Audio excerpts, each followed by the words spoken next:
May 22nd City Council study session. Mayor Infeld is absent today, so I'm taking over as Mayor Pro Tem. We have agenda in front of us. Do we have a motion on the agenda? Move approval. Second? Been moved and seconded. All in favor, say yes. Yes. Yes. Yes. Okay. Agenda is approved. Next item is public comments on any items not on the agenda. Do we have any public comments today? Dean?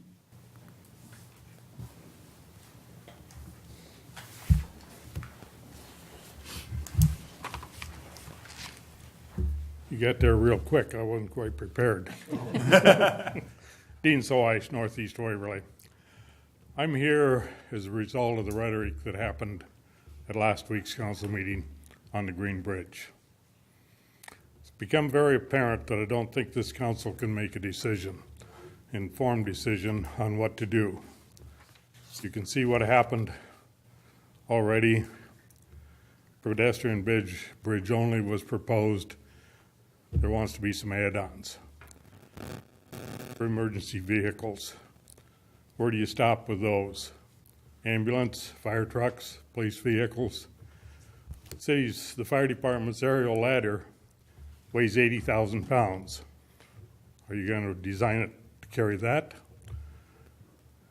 Or are you going to restrict it to a 5-ton limit? Something to that effect. If you're going to design it for 30,000 pounds, it ought to be a full-blown vehicle bridge along with pedestrians. Question I have, or one of the questions, is the present bridge in such a bad condition that $50,000, $75,000 could not put it into condition that pedestrians could use it? I don't know. Nobody's ever talked about it. I think you're being hand-fed information that may or may not be accurate. So I'm proposing that this administration, council, and the mayor appoint a citizens committee again, reminiscent of the 2002 committee. We have an election coming up. I don't think this council can make a decision before November. We have an election coming up that the council and various positions could change. We don't know. Do we want to start from scratch again? We have no idea what's going on, what will happen with the Prairie Parkway Bridge. My son, who spends a lot of time at the soccer complex, says that no further than that road goes now, there's an unbelievable amount of traffic on it, and it's only going to get worse. Those people will find their way to 3rd Street to use the 3rd Street Bridge. And I think the citizens of Waverly, Southeast Waverly, deserve something more than just a pedestrian bridge. It was mentioned that flood control, possibility of raising 7th Avenue. All you would do to do that without additional study is put some of the residents in Southeast Waverly in a hole, a bigger swimming pool, in case of and Mr. Lampy would be one of them. If the river's up high and you block the flow of water with raising 7th Avenue. So I would be willing to serve on a citizens committee, but at flood control, the effects of the Prairie Parkway corridor, the Green Bridge, and all of those factors need to be taken into consideration, or we're gonna revisit this whole scenario many, many times. So I'd appreciate it if you take it under advisement or consideration and see what we can come up with. Thank you.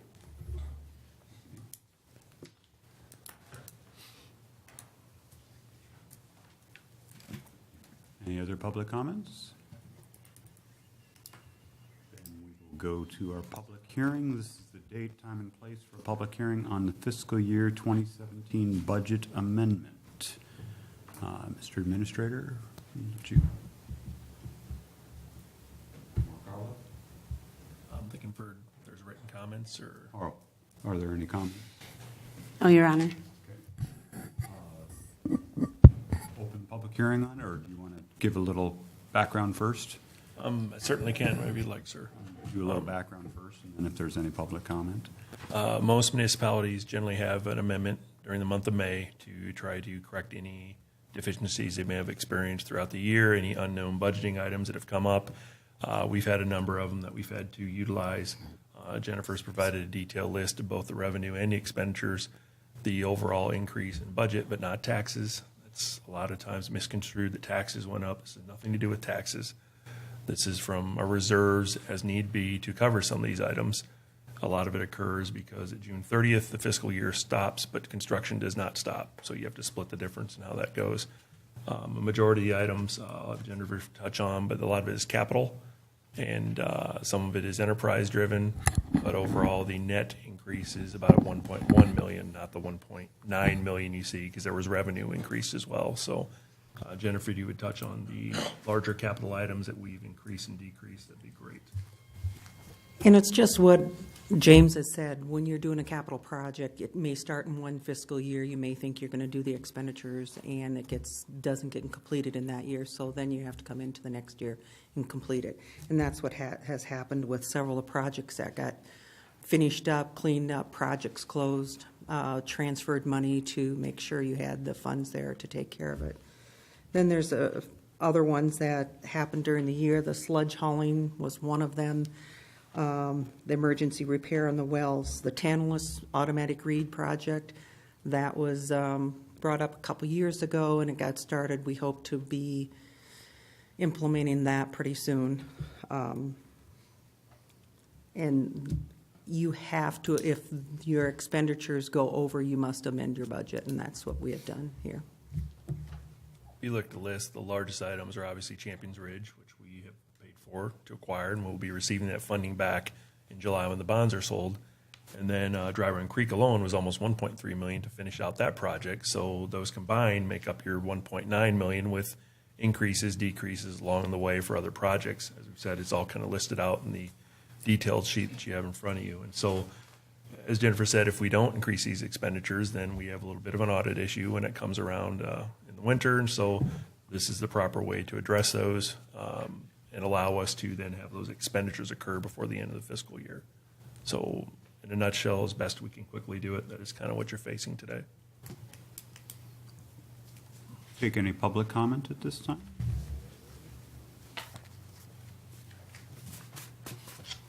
Seeing none, I'll close the public hearing and open it up for council to discuss.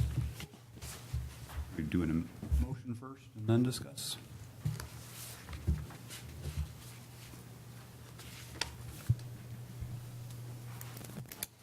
I would move Resolution 1764, resolution to approve amending the fiscal year 2017 budget.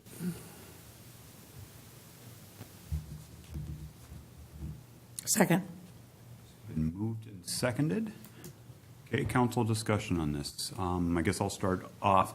James, and I was going to point out that the dry run was on that. Is that the funds for the dry run? Was that carried over from fiscal year 16 then that we had? We would have like a fund balance of sorts that would then also carry over. Generally, we don't include all the revenue on here, as the state is mainly concerned with our expenditure usage.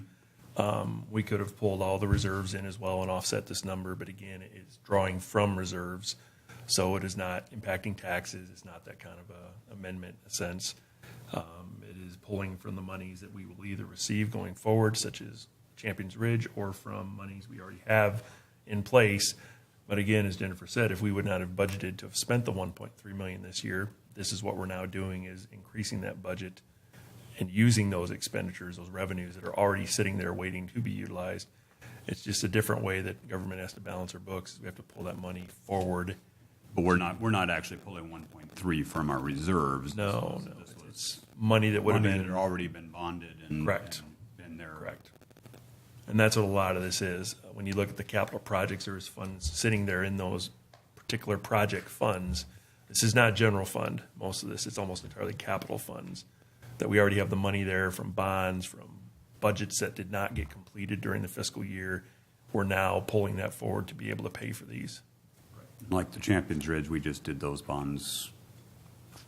We haven't sold those yet. Yeah, we just approved those just Yep. a little bit ago. So those, again, weren't something that was in our budget, but we had to put it in so that. Correct. And we did the reimbursement resolution last meeting so that we can utilize the funding from the bonds to pay this back into the reserves where we're taking this from at this point in time. So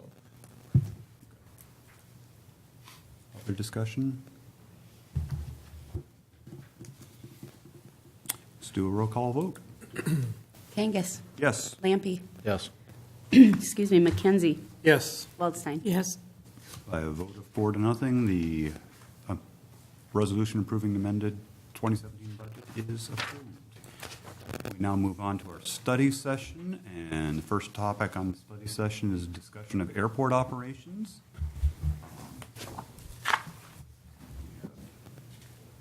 Chris and Dennis here from the Airport Commission. Dan, you'd kind of Yeah. taken the lead a little bit on this. I know normally we usually get a airport operation update from the commission towards the end of the year.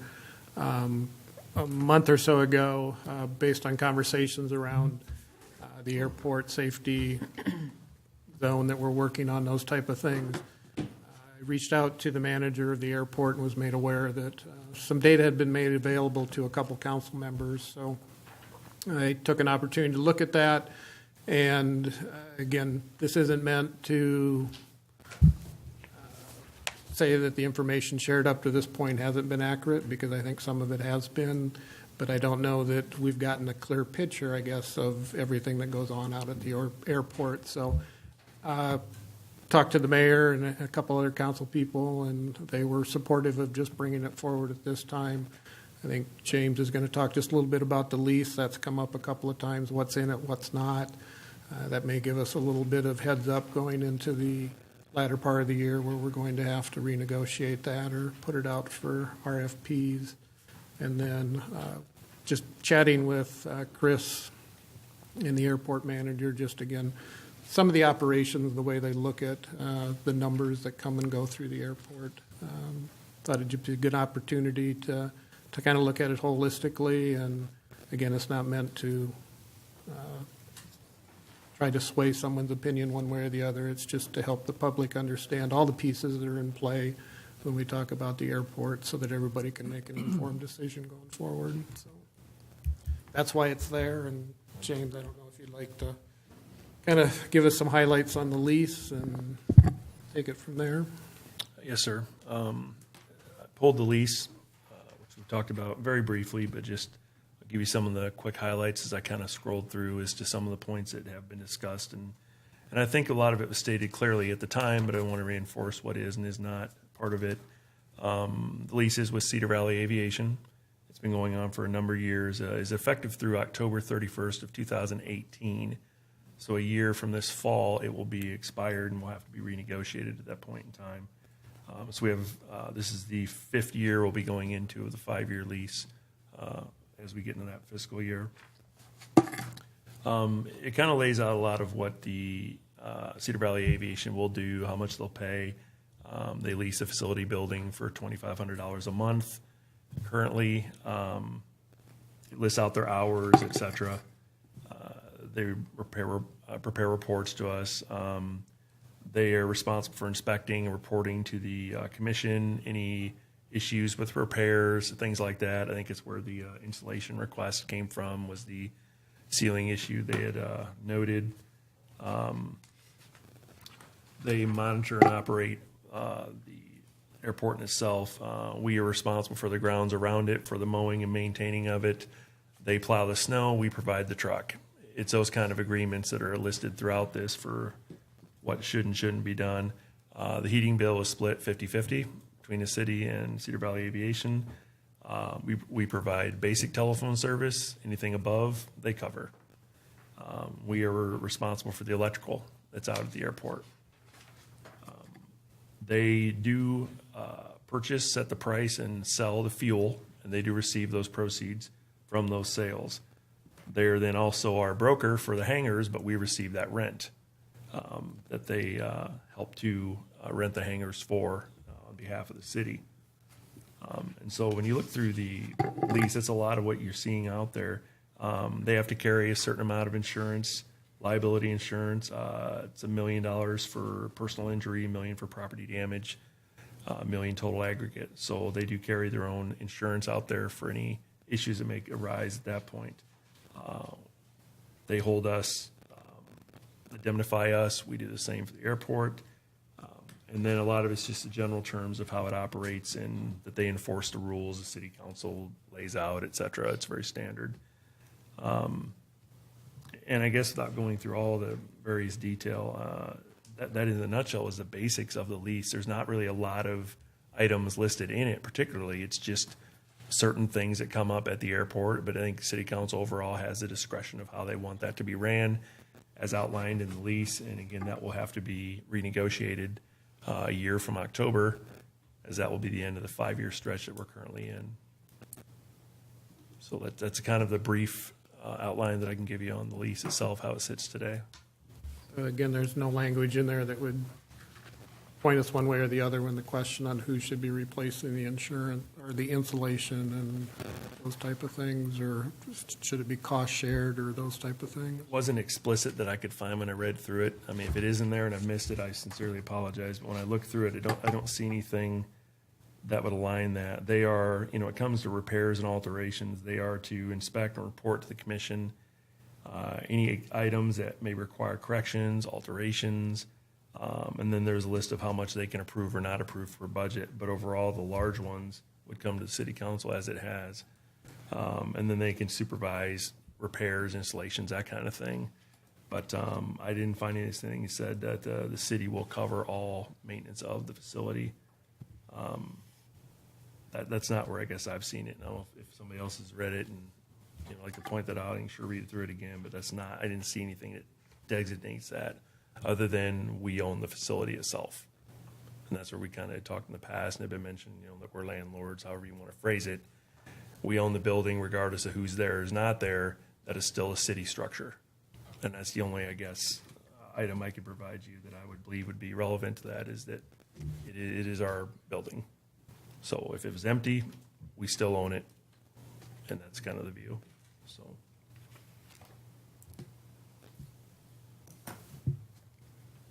I guess it's what I would have for the lease. Do you know about what we pay for your electric? I don't offhand. I can certainly find that, though.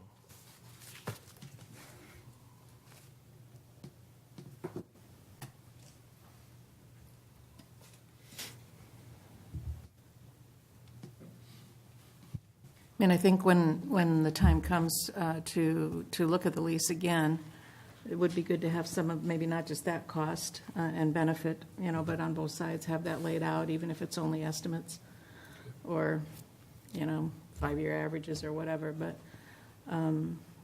so we have a sense of what those add up to Sure. on both sides. So we can get it for heat, electricity, and gas and everything. Mm-hmm. Sure.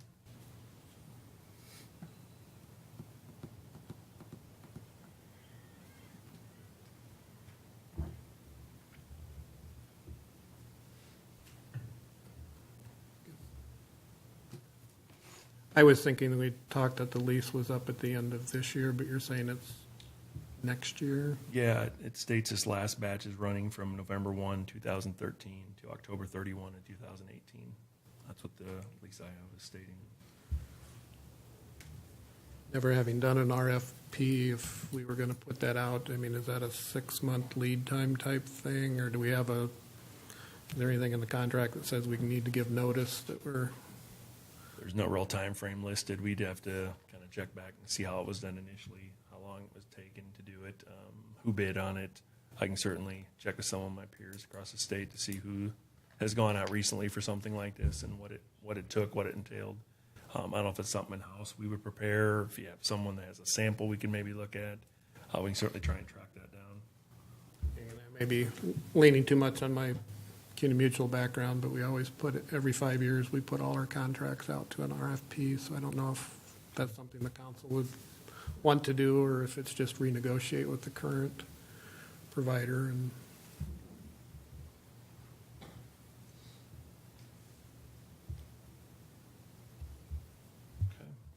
Any questions on the lease itself?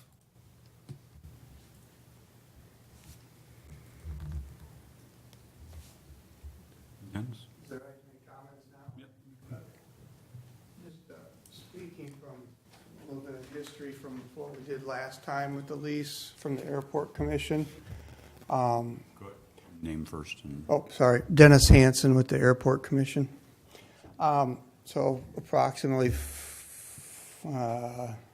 4 years ago, we went back and I put together a study of comparable cities with comparable airport sizes as to what they were doing for their airports in regards to their contracts, and put that together for the Airport Commission to review when we were looking at the renewal of this lease, to see what other communities were providing to their FBO for paying them to manage the airport, what responsibilities they had in regards to back leasing, like a bulk hangar like Cedar Valley does, or it might be where the FBO wasn't being paid a fee to manage the airport, but they got all the rent from all the hangars, or some other things like that. And so I had probably about 10 or 12 airports in the comparison study to see how we were doing and how we were treating our FBO manager compared to other communities. So we kind of did an appraisal. Yeah, if that helps at all. yet I didn't even know what the process would be if we were thinking of doing something different, so. Yep. Okay, thank you.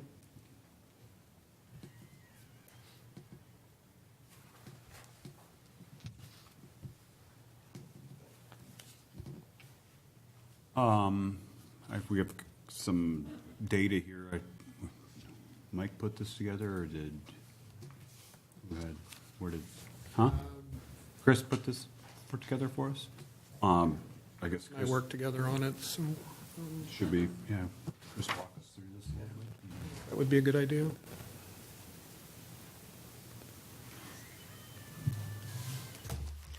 My name is Chris Glazer, and I'm with the Airport Commission. I just wanted to thank the council for allowing me to talk about the airport. I've been on the commission for a couple of years, and I'm also a licensed pilot. Some of the data I think that you have before you is some graphs and some data. I think that you were also given the Iowa Aviation System Plan for 2010 to 2013 for the Waverly Municipal Airport, and then also some excerpts from the Iowa Economic Impact of Aviation. Specifically, I included the parts that had to do with general aviation, which the Waverly Airport would fit into. So some of the data that I can share with you, we looked at 3 years of data, so 2014 to 2016.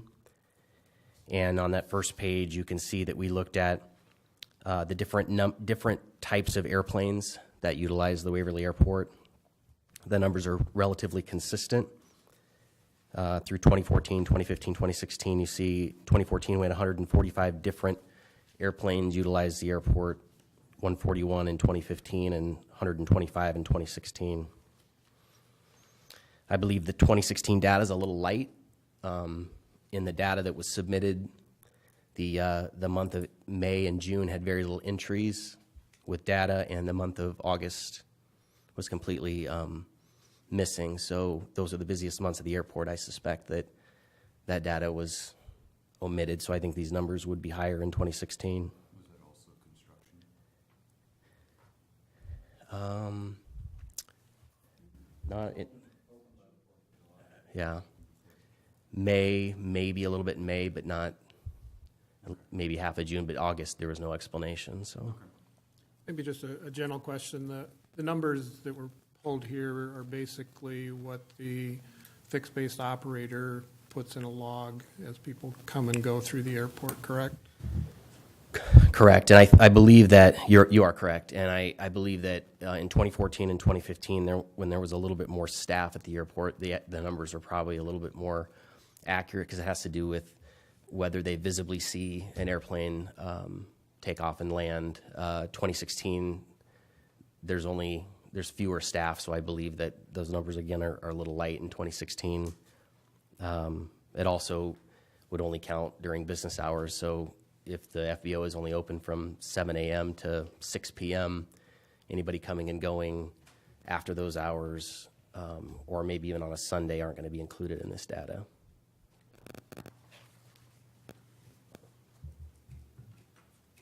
The number of base locations, again, relatively consistent year over year. That has to do with the number of airports that are being reported as their home base. So of those aircraft, there's 61 different airports represented that are visiting Waverly. Could be anywhere from all over the state. Before I moved to Waverly, I was represented from the Omaha, so that would have been my base location.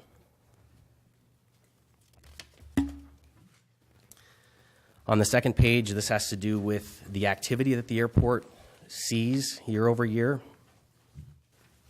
broken out by the different activity that the FBO, through conversations with the pilots, or just seeing a crop sprayer take off and land, that has to do with agriculture. The training, they have training aircraft there, so they know when the training aircraft is being used. These numbers represent takeoff and landings. That would be fair to count each one of those individually, as that's how the data is presented in the aviation industry. In addition, I guess I would compare that to if we were doing a study over the Green Bridge to studies traffic with your traffic bar over the road, you wouldn't only count one direction, you'd count both. So it would only be fair to say you count takeoff and landings. So you can see, even though the trend in 2015 seemed to peak, I believe 2016 data is certainly missing the entire month of August.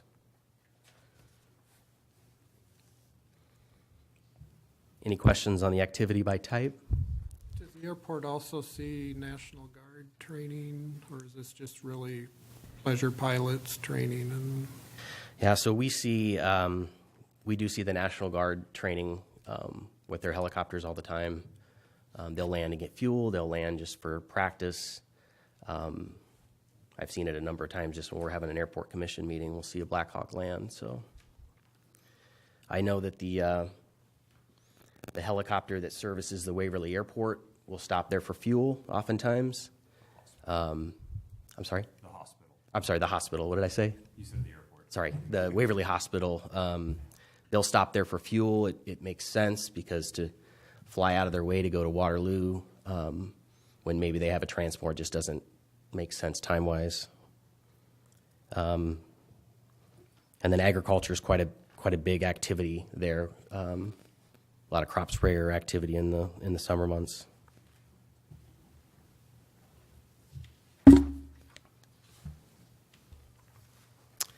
Aircraft base location. This is the third page, so this data has to do with, so if we were to look at the number of individual airplanes landing and taking off Waverly, you would look at this data. In 2016, you had 478 unique aircraft landing in Waverly during 2016. 2015 was 614, and 2014 was 664. Then you can break that out further. Where were those aircraft based? 305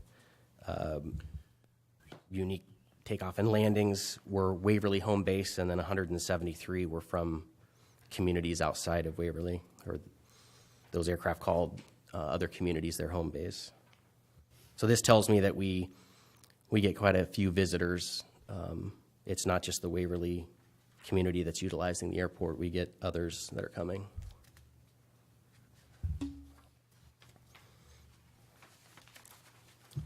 And the last page is the same takeoff and landing data, the 2000 665 takeoff and landings in 2016, but just broken out by how many of those called Waverly their home and how many called another location their home. It's about 50-50 that utilize Waverly. And then some of the local businesses that were, if there was a notation in the description of the purpose in the data set, it was notated here that maybe a visitor was here for a Wartburg event, maybe when we had that track and field event, somebody was here for Terex, for the horse sale, et cetera, but it wasn't always consistent whether there were notations in the takeoff and landing.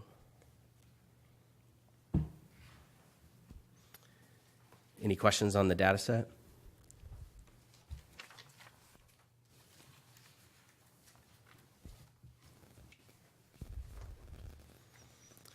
And like I said, the other reports that were included, I think has some very good, relevant information that was done not by the Airport Commission. This was done by the state of Iowa. The first report that specifically talks about Waverly Municipal Airport and its economic value to the community and to the state. It tries to measure what aviation brings to a community, and actually has a recommendation in there for what size of an airport we should have as a general service airport in the type of community that we have. And then in the Iowa Economic Impact of Aviation report, again, independent of the Waverly Commission, Airport Commission, done by the Iowa DOT, specifically looks at data that they've studied, and again, shows the economic impact of how this airport impacts our community from jobs and payroll and visitor spending.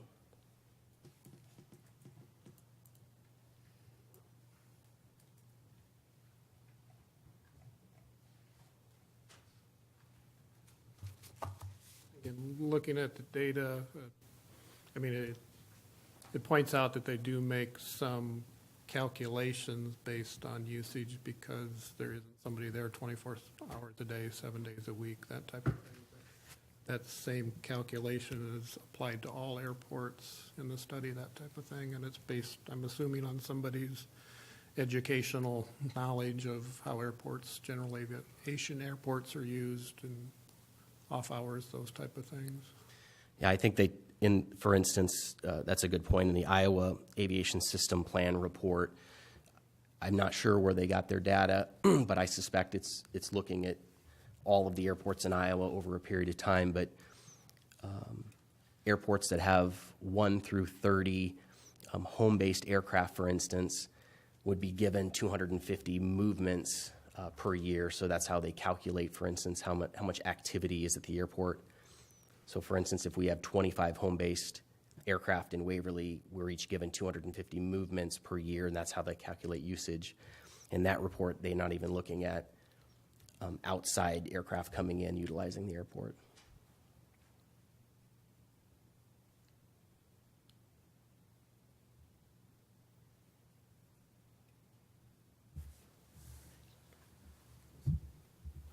Maybe a question that, does having the fixed-based operator there help with non-resident planes coming in, utilizing the facility, that type of thing, or would you see the same mix, I guess, of non-resident aircraft at a grass infield or a grass field, those type of things? Or? Well, I will speak as a pilot on this, the answer to this question. So pilots are kind of a funny bunch. So they'll go to an airport because the fuel is 25 cents less per gallon. So I suspect that we have visitors that'll come to Waverly. They'll look online to see that our fuel prices are lower, and they'll come here to buy fuel, have a cup of coffee, have a conversation. I think people will come to Waverly if they know that getting an annual inspection for their aircraft or getting maintenance on their aircraft is cheaper here than maybe somewhere else, maybe Waterloo. So I know that there are other outside aircraft owners that will come here specifically to utilize the services of the FBO. I was just a little surprised at how close to 50-50 it was with the actual movements on the airport being non-Waverly based planes and that type of thing.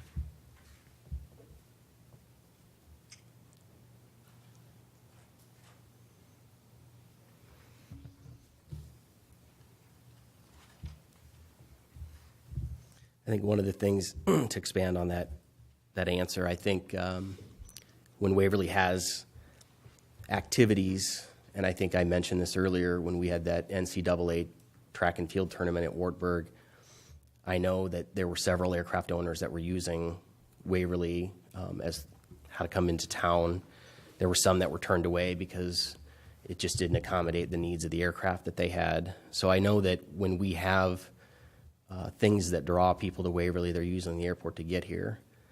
I would assume that the same conclusion can be drawn on businesses. You know, if there's businesses that have aircraft that can utilize this field, they'll do that. If they have aircraft that's too big, they won't take the chance to land on the field.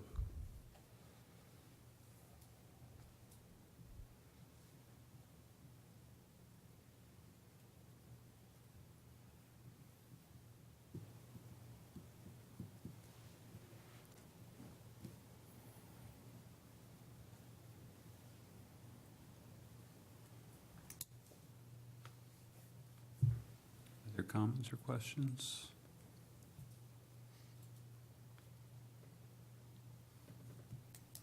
In terms of the, and I don't have it in front of me now, but the section that you mentioned where the DOT does some assessment of what an airport of a particular size in a particular city should look like, do they comment there or take into consideration at all whether there are nearby airports? Yeah, I think the report the Aviation System Plan 2010-2030 does take that into account. And I don't remember exactly where it is in that report, but it does make mention that it's expected that there is a commercial airport within 30 minutes, but still indicates that a general service aviation airport should be available for the community.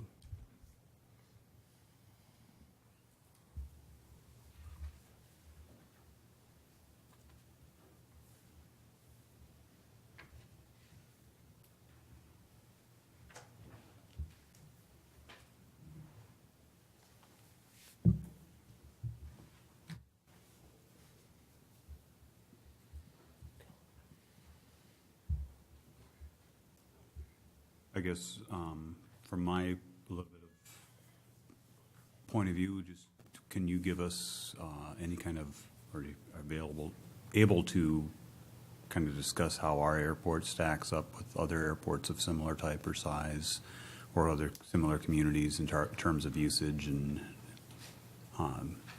there's some data in there that talks about some of that economic impact or how we compare with other general aviation. Or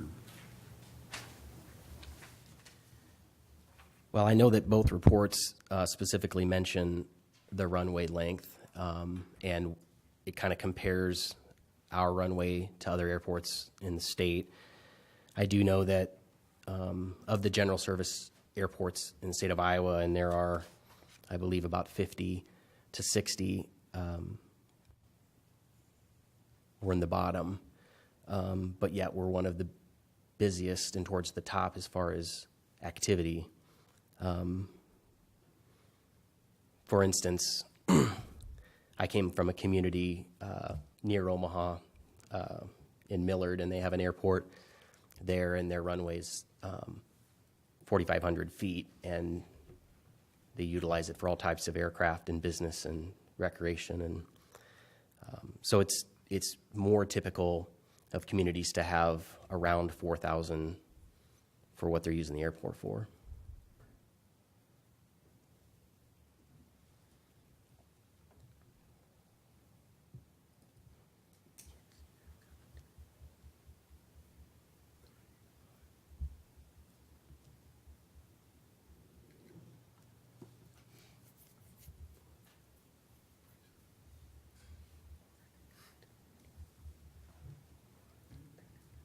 other discussion?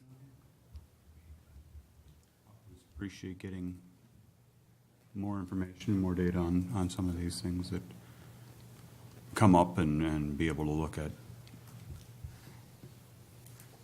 information not necessarily filtered or kind of giving us the data that's there. Any other comments from that?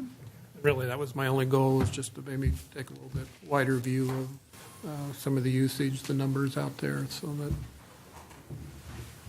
both us on this side of the dais as well as the public can take that into account as they're formulating their positions. And I do appreciate Chris's time to put some of this together, and your support of the airport. And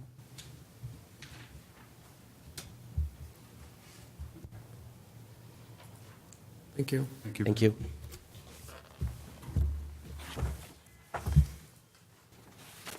Okay, item 2 on our agenda is a review of the upcoming purchase of a replacement commercial garbage truck. James, are you kicking this off, or are you passing it? I think Mike will probably run us through this. It's kind of a preliminary discussion on us about to go out for bid and acquire one of these, but I'll let Mike kind of run us through. Yep. So this past budget cycle, we said that we would make an effort to inform you of capital equipment purchases and projects that were being developed and going to be going out for bid, so that you were aware of the timeline and schedule, and that in a couple months that we'd be receiving those bids and they'd be brought back before council. So this is a 6-year-old garbage truck going on 7 years, and it's our commercial truck.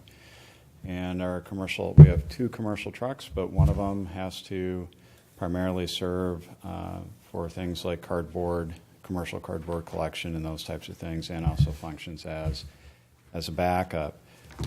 This past year, we saw that come into service when our recycling truck was having some issues, and so we utilized one of our commercial garbage trucks for that curbside residential recycling collection that we did, curbside residential. That way we were able to continue services uninterrupted, even though one of our pieces of equipment went down due to a mechanical, I think it was electrical issue. So we count on having equipment that is reliable, that is replaced on an appropriate life cycle, and for our residential and commercial garbage trucks, that's in that 6 to 7 year range. So while this is a 2011 truck that we are replacing, by the time we solicit bids, I believe we will be receiving quotes on 2018 cabin chassis units. Delivery of the truck is not expected until November. There is typically about a 6-month lead time on this stuff. As we found out with the residential garbage trucks, it was more like a year before we took possession of those. So this is a fairly standard rear-loading commercial garbage truck, so we anticipate that'd be about 6-month fabrication delivery time. A lot of people look at that 2011 and say 6 years. Is that a normal amount for wear and tear? Or is that... It is. It is. When, like with our residential trucks, when they got stretched out to 7 years, we were having significant issues with them, keeping them running. And so due to our local experience, we really don't want to, we say 6, but sometimes they get delayed, as we saw in the fabrication delivery of the equipment, and to put it on a 7-year schedule and be pushing 8 years. That's what happened with the 2 residential trucks, and it was very difficult.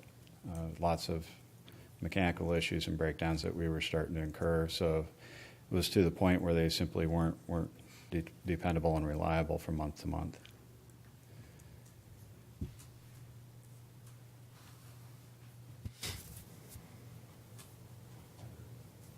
Questions or discussion from council?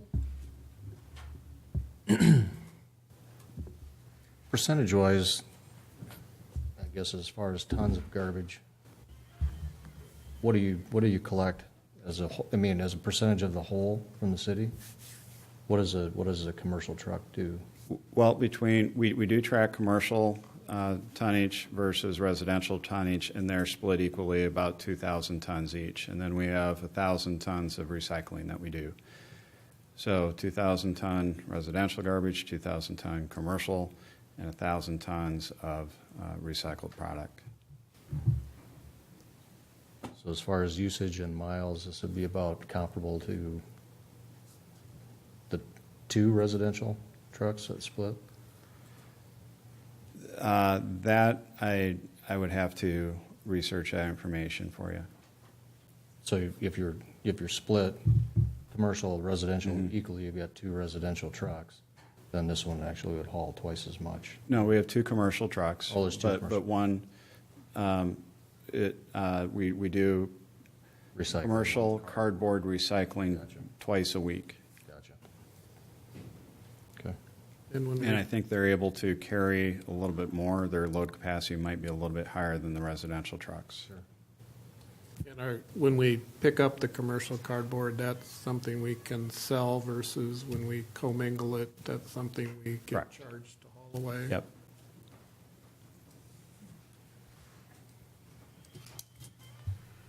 Thank you, Mike. That's our study session calendar. Next item are reports from boards and commissions, Economic Development Commission minutes, financial report for the month of April, and Airport Commission meeting minutes. So we got those. Then we go on to staff comments. Mr. Bond. I don't think we have any, sir. Just announce that this Saturday is the first day the swimming pool is open for the 50th time. 1 o'clock, we'll be selling season passes after probably noon. So come on out. Weather and temperature permitting. I was going to say, is the pool temperature going to be greater than the air temperature? Or? It was for a lot of time this week and this weekend, but it's still kind of chilly yet. Using a chemical blanket to help with that. We are using that, yes. It's still, when it's 40 degrees at night, it doesn't help much. Okay. City council comments. With our guest council first. No comments at this time, thank you. All right. Appreciate you joining us. Thank you for having me again, appreciate it. Dan? Can't think of anything. All right. Edie? No, thank you. I don't have anything either. Dan? No, I'm good. My comments simply were, I got to participate in the chamber golf outing last week with city administrator and Bill and Tab, and I can vouch certainly that they're not spending most of their time on the golf course. not that I'm any expert to be able to say a whole lot on that either. We'll reciprocate that comment. Yes, Thank you very exactly. much. So, public, we could happen to know that. Turned in a very honest score. We weren't flashy, we took care of business, and that was the end of it. Exactly. We got what needed to be done. Very average. But we managed to squeeze in one day decently there, the end of the week, Thursday, between Wednesday and Friday, Saturday, as far as days. I don't know what Tuesday would have been like. That would have been brutal. Yeah, I don't think we'd have done that. So anyway, that was a good time, and Chamber did a nice job and a good turnout with, said 23 teams for 96 golfers. 100? 96. 96 golfers. It's down 8 from last year. Not a bad turnout for that. So that's all I have. Motion to adjourn. Movie adjourned. Second. Second. All in favor, say aye. Aye. Aye. We are adjourned.